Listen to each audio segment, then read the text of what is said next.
Students, आज इस video में हम बात करते हैं यूजेस ऑफ डायमेंशंस की।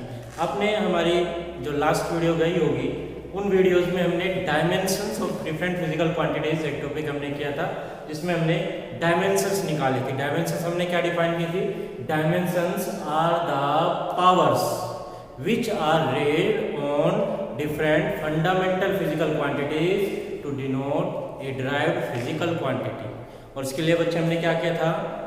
For denoting mass we use a symbol capital M, for length we use capital L and for time we use T।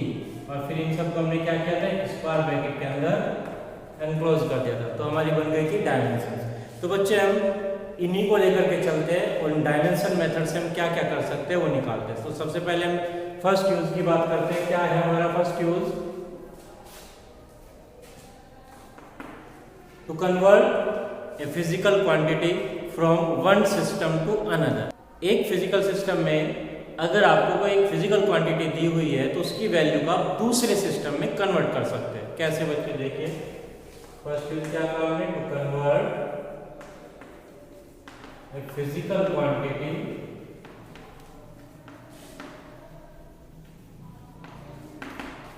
From one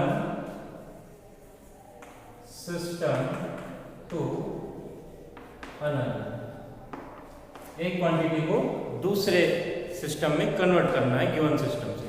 यहां बच्चे सबसे मोस्ट इंपॉर्टेंट बात क्या है वो हम याद रखें। सपोज मेरे पास, पहले मैं एग्जांपल की बात करता हूं। सपोज मेरे पास एक फिजिकल क्वांटिटी है। क्या है? सपोज मैं कहता हूं 1 सेंटीमीटर।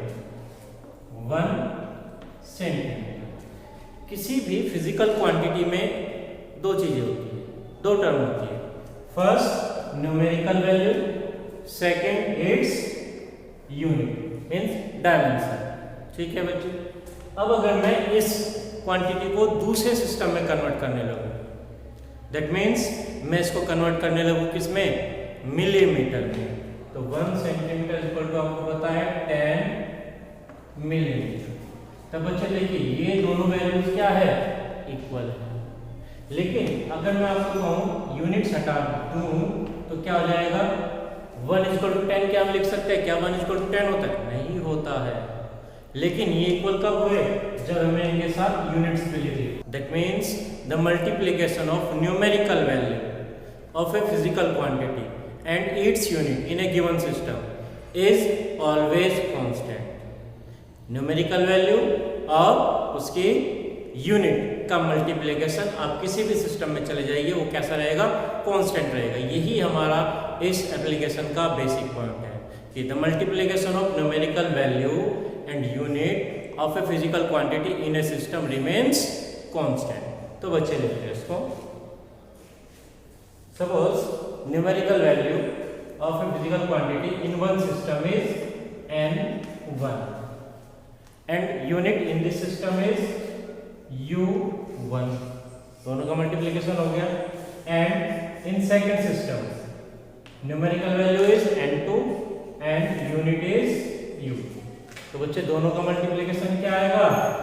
कांस्टेंट आएगा। n1 U1 is equal to n2 U2।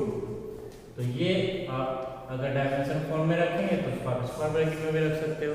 और सपोज आपको एक सिस्टम में न्यूमेरिकल वैल्यू गिवन है, यूनिट गिवन है, और दूसरे सिस्टम में भी आपको यूनिट गिवन है, उसकी न्यूमेरिकल वैल्यू आपको फाइंड करनी है। तो फॉर्मूला आपका क्या बनेगा बच्चे?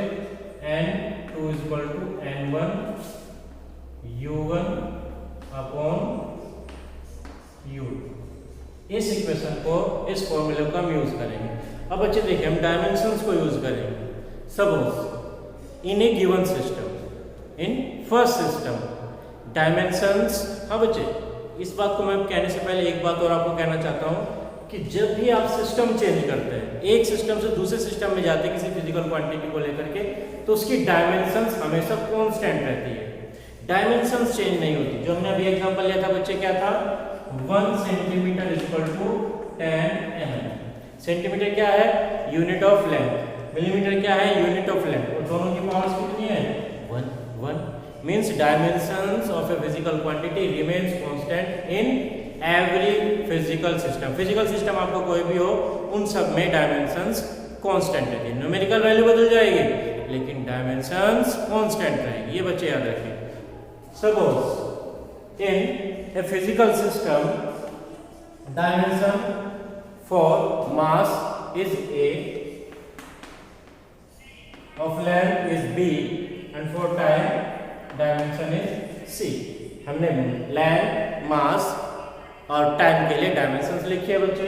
ये मास के लिए, ये लेंथ के लिए और ये आपका टाइम के लिए, ये हमने डायमेंशंस ले लिया। Suppose in first system unit of mass is m1, unit of length is l1 and unit of time is t1।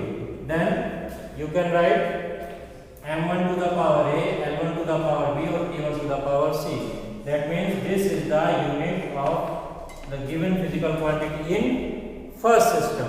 Now suppose in second system unit for mass is m2, unit of mass is l2 and unit of time is t। और अभी बच्चे मैंने कहा dimensions of a physical quantity remains constant in every physical system. कोई भी system चला जाए तो डायमेंशंस क्या होंगे, ए बी सी, वो यही सेम रहेगी। ये क्या हो गया बच्चे, यूनिट इन सेकंड सिस्टम। अब बच्चे क्या करें, अब इन दोनों वैल्यूज को उठा करके यहाँ जो मैंने इक्वेशन बनाई थी इसमें आप सब्स्टिट्यूट कर दीजिए। रख दीजिए बच्चे यहाँ पर values n2 equal to n1 u1 m1 to the power a, l1 to the power b, t1 to the power c upon m2 to the power a, l2 to the power b और t to the power c। ये बच्चे हमारे पास एक formula आ जाएगा जिसको हम direct रख करके एक सिस्टम से दूसरे सिस्टम में क्वांटिटी को कन्वर्ट कर सकते हैं। तो क्या बन गया बच्चे, n1, अब m1 जो हमारे मास, लेंथ और टाइम है उनको सेपरेट कर देते हैं, m1 upon m2 to the power a, l1 upon l2 to the power b और t1 upon t2 to the power c। तो बच्चे ये आपके पास एक फॉर्मूला आ गया, याद रखेंगे। इस फॉर्मूले के अकॉर्डिंग हम एक फिजिकल क्वांटिटी जो हमारे पास गिवन एक सिस्टम है उसको दूसरे सिस्टम में हम कन्वर्ट कर देंगे इजीली। चलते हैं बच्चे, कुछ एग्जांपल्स लेकर के चलते हैं। Suppose we have acceleration due to gravity in MCAS system, value is given by 9.8 meter per second square. Now find its value in CGS system। ये आपको दिया है बच्चे MCAS सिस्टम में और आपको फाइंड कहाँ करना है, CGS सिस्टम में इसका वैल्यू आपको फाइंड करना है। तो करते हैं बच्चे, क्या करेंगे, सबसे पहला स्टेप हमारा क्या रहेगा, फर्स्ट स्टेप में आप क्या करें, जो भी फिजिकल क्वांटिटी आपको गिवन है उसकी डायमेंशन लिख लीजिए। जी क्या होता है बच्चे, एक्सेलरेशन। तो नोट करते हैं dimension of acceleration G. G का डायमेंशन क्या होता है बच्चे, l t to the power -2। यहाँ देखिए बच्चे इसमें m प्रेजेंट नहीं है, ठीक है बच्चे। तो उसको कंपेयर किससे करना है, compare this with m to the power a, l to the power b and t to the power c। तो क्या क्या आपको मिलेगा बच्चे, a to the power m तो प्रेजेंट ही नहीं है 0, b to the power 1 and c to the power -2। ये आपको वैल्यूज मिल गई, ठीक है बच्चे। सेकंड स्टेप में आप क्या करना है, फर्स्ट सिस्टम और सेकंड सिस्टम में जो आपको यूनिट्स दी हुई है उनको नोट कर लीजिए। कैसे करेंगे बच्चे, m1 l1 t1 ये first system, m2 l2 and t2 ये आपका सेकंड सिस्टम। फर्स्ट सिस्टम में मास किसमें मेजर होगा, किलोग्राम में, लेंथ किसमें मेजर हो रही है, मीटर में, टाइम सेकंड में, ऐसे नोट कर लीजिए। सेकंड सीरीज सिस्टम में कहता है ग्राम, l2 मींस लेंथ, सेंटीमीटर और ये टाइम सेकंड रहता है। अब बच्चे ये सारी वैल्यूज उठा करके जो हमने अपने फॉर्मूला लिखा था वो रख देंगे। और बच्चे एक और बात नोट करने वाली है कि फर्स्ट सिस्टम में वैल्यू कितना दिया है, 9.8 न्यूमेरिकल वैल्यू केवल। तो फॉर्मूला क्या था बच्चे, because n2 equal to m1 upon m2 to the power a L1 upon L2 to the power B, T1 upon T2 to the power C।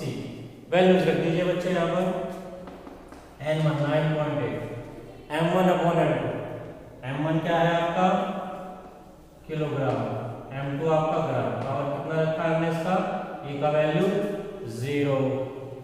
Second में चलिए, लेंथ फर्स्ट सिस्टम में क्या है, मीटर है, दूसरे सिस्टम में centimetre है, power कितना है बच्चे, B का वैल्यू 1, और ये तो आपका सेकेंड है ही, पावर है -2। अब देखिए बच्चे, किसी भी नंबर, किसी भी क्वांटिटी का पावर 0 तो वैल्यू कितनी हो जाती है 1, तो ये तो आपका हो गया 1। या मीटर को सेंटीमीटर में कन्वर्ट कर लेते हैं, 100 सेंटीमीटर अपॉन सेंटीमीटर। यहाँ भी देखिए बच्चे, second upon second cancel out हो जाएगा, पावर कितनी भी हो 1 रह जाएगी, तो सेंटीमीटर सेंटीमीटर कैंसिल हो गया, कितना आ गया 980। तो सेकंड सिस्टम में जी का वैल्यू आ गया 980 मीटर पर सेकंड स्क्वायर। यहाँ तो 980 रखेंगे, जब आप फाइनली आप आंसर देंगे तो क्या होगा, जी इज इक्वल टू 980 सेंटीमीटर पर सेकंड स्क्वायर। एक और एग्जांपल देख लेते हैं बच्चे, यहाँ पर एक एग्जांपल हम लेते हैं। सपोज कन्वर्ट जूल, जूल क्या होता है बच्चे, यूनिट ऑफ वर्क और energy in MK system into erg means in a system of CGS. Given है आपको 1 जूल, 1 जूल को हमने क्या कहा, ये सीजीएस सिस्टम का यूनिट है बच्चे, सॉरी 1 जूल क्या हमारा एमके सिस्टम का यूनिट है, एमकेएस। तो बच्चे क्या करें, नोट कर लेते हैं। एमके सिस्टम में मैंने सबसे पहले क्या कहा था बच्चे, जिस सिस्टम में वैल्यू गिवन है उसमें उसकी डायमेंशन देख लीजिए, तो डायमेंशन और यूनिट देख लीजिए क्या होगी। तो सबसे पहले जो वर्क है, डायमेंशन तो सेम ही रहती है सभी सिस्टम्स में, तो वर्क या एनर्जी की डायमेंशन लिख लेते हैं, डायमेंशंस ऑफ वर्क। तो वर्क का डायमेंशन क्या होता है बच्चे, m L2 t to the power -2। इसको किससे कंपेयर करना है, m to the power a, L to the power b, t to the power c। तो कंपेयर करने के बाद क्या हो जाएगा, a to the power 1, a किसका पावर है, कंपेयर करने के बाद क्या आ जाएगा, a is equal to power m 1, b, b के लिए किसका पावर, l का पावर 2, और c इज इक्वल टू -2 बन जाएगा बच्चे। ठीक है, चलते हैं। अब क्या करना है, यूनिट देख लेना है क्या है। एम के सिस्टम में क्या करें बच्चे, m1 l1 t1, और ये सीजीएस में m2 l2 and t2। First system जो हमारा एमकेएस है उसमें मास किसमें मेजर करते हैं, किलोग्राम में, लेंथ किसमें मेजर करते हैं, मीटर में, टाइम सेकंड में। m2 मींस मास, सेकंड सिस्टम सीजीएस में ग्राम, ये लेंथ सेंटीमीटर, टाइम सेकंड हो जाएगा।